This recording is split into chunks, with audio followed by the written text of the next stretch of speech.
The next covenant that we hear about is the covenant with Noah. Now, this takes place between Genesis chapter 6 and especially into and particularly chapter 9. 9 is where most of the covenant details are worked out. Just three things I want us to note about this particular covenant. We could spend so much time here, but just trying to pick up some key moments in each of the 6 main covenants that God has entered into with humanity. And the first piece that I want us to look at is this phrase. Here's how God, or how Scripture describes Noah. And Noah was a righteous man. Noah walked with God. Description of Noah. And Noah was a righteous man. Noah walked with God. First thing we see here is that what God's always looking for, every time he looks for a new covenant partner, God is looking for a faithful person who will be able to keep covenant and allow God's salvation to come through them to the world. It's almost like this pattern begins to happen where God tries to open his covenant arms up to embrace the whole world. But as soon as he does this, sin causes that covenant to collapse on itself. What does God do? Well, his very first step is to find the next covenant representative.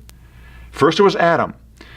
And with Adam and Eve, he was opening up his covenant arms to embrace the world, right? But that first fall caused that covenant to collapse. What does God do? He finds faithful Noah, a man who is righteous. Righteous is a covenant term that means rightly related, keeping covenant, faithful.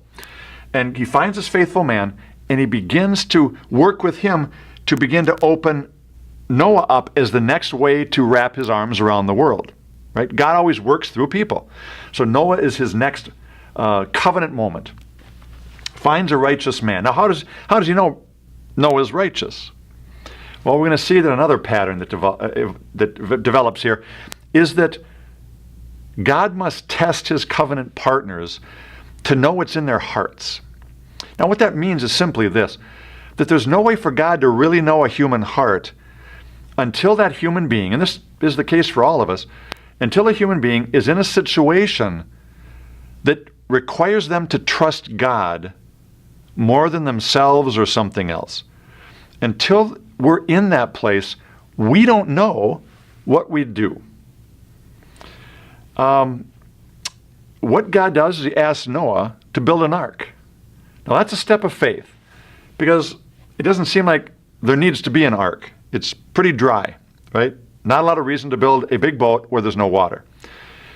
But God tells Noah what's coming, this flood that will really decreate the world.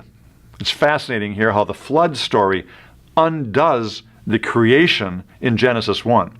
Remember, in Genesis 1, there were a lot of flood waters, and God separated the waters to create dry ground. All God's doing in the flood is stepping back and letting those flood waters recede to where they were, to inundate the dry land. It's a decreation. And after that, God's going to recreate by bringing the dry land back. In finding this faithful man, he asked this man to trust him. Build a ship for which there seems to be no good reason except you're trusting my word. And of course, Noah does that. And you know the story, how Noah and the animals, and they get in the ark and they survive the experience, and finally the land dries, and Noah and the animals find a place to live again on dry land. And at this point, chapter 9 now, we see the making of the covenant. And in this covenant, God says to Noah, I'm going to covenant with you, with all of your family, your descendants, and with every living creature. This is so beautiful. This is the only covenant that we see God covenants not just with humans, but with animals. God's promising every living creature, he says, that never again will the earth be destroyed entirely by flood, as it was in that particular moment.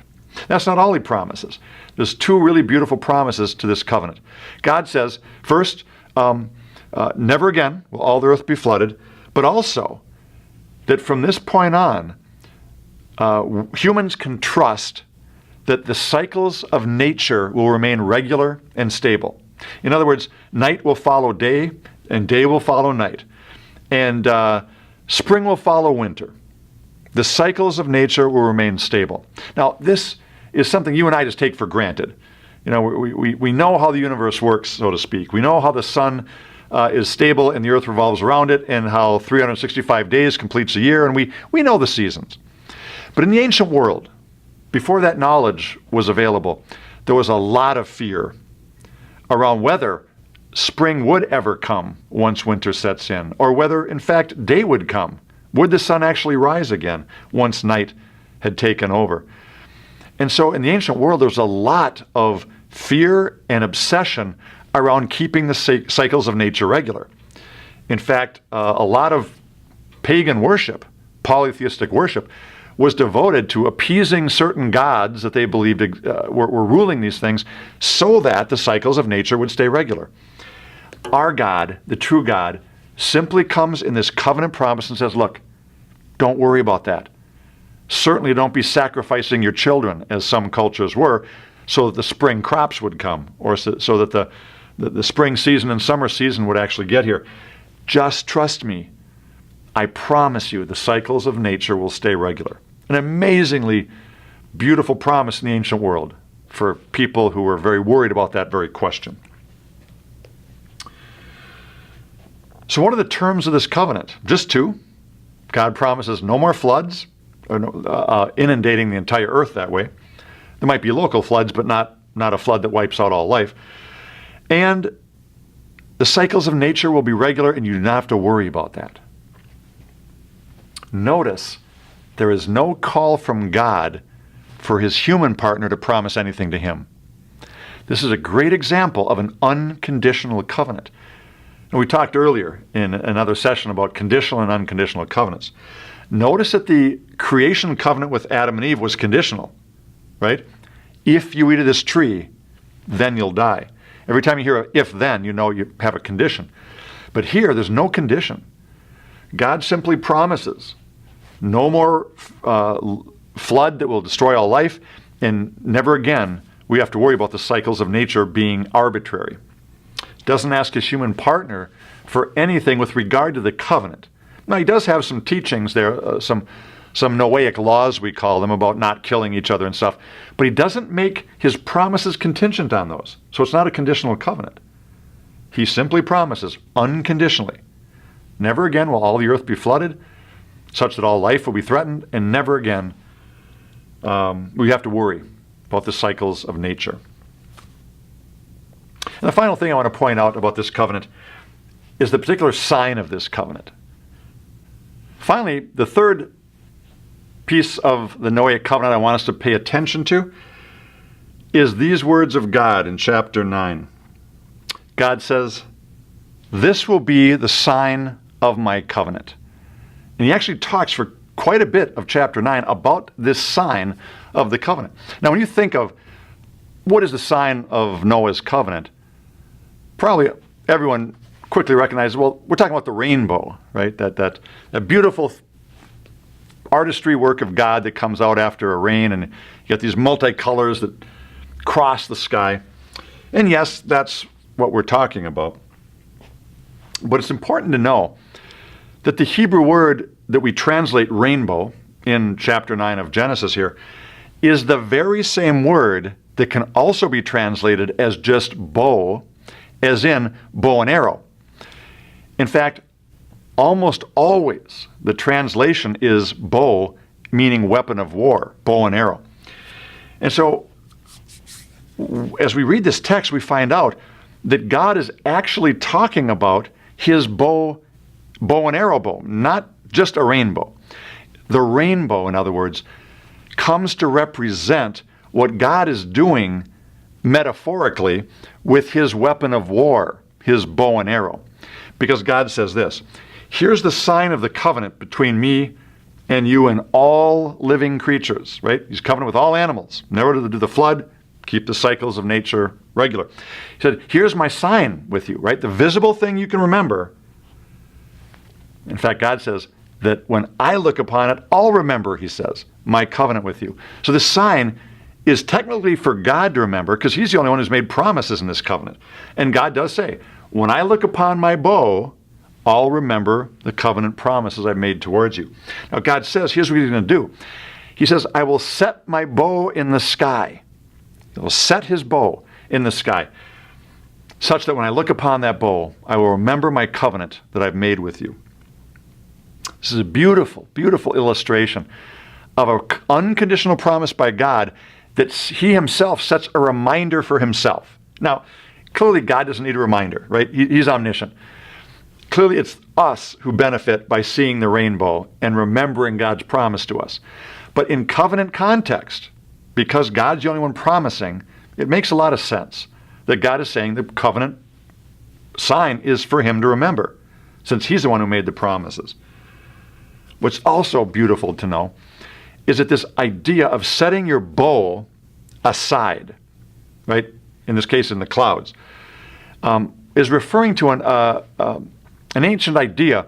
That the idea of setting one's bow aside, one's weapon of war aside, meant a symbol of peace. Right? When you're at war with someone, you have your bow and it's ready to shoot.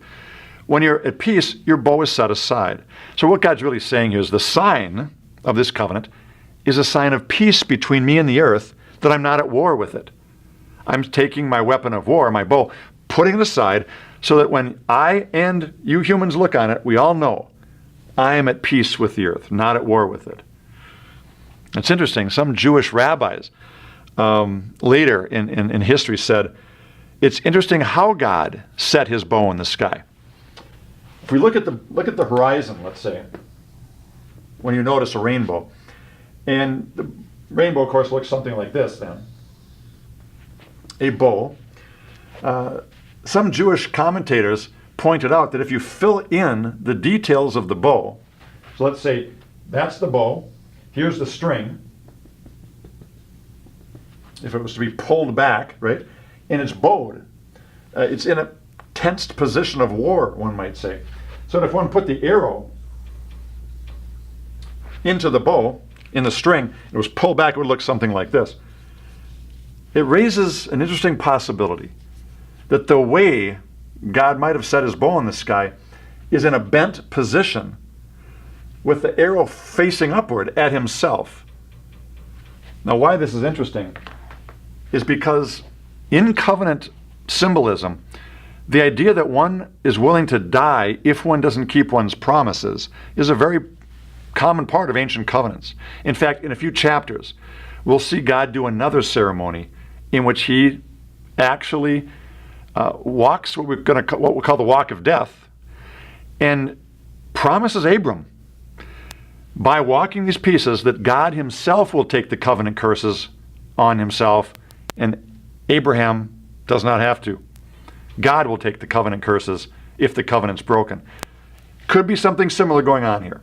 Just a theory, but it's kind of a cool way of seeing how God might be communicating to us that by the way he set his bow in the sky, might be saying, almost as if God's saying, let my own bow be used against me if I ever break this covenant. And of course, God can't break covenant. He's the covenant-keeping God. But it could remind us of just how radically God takes his covenant promises, the seriousness with which God takes his promises.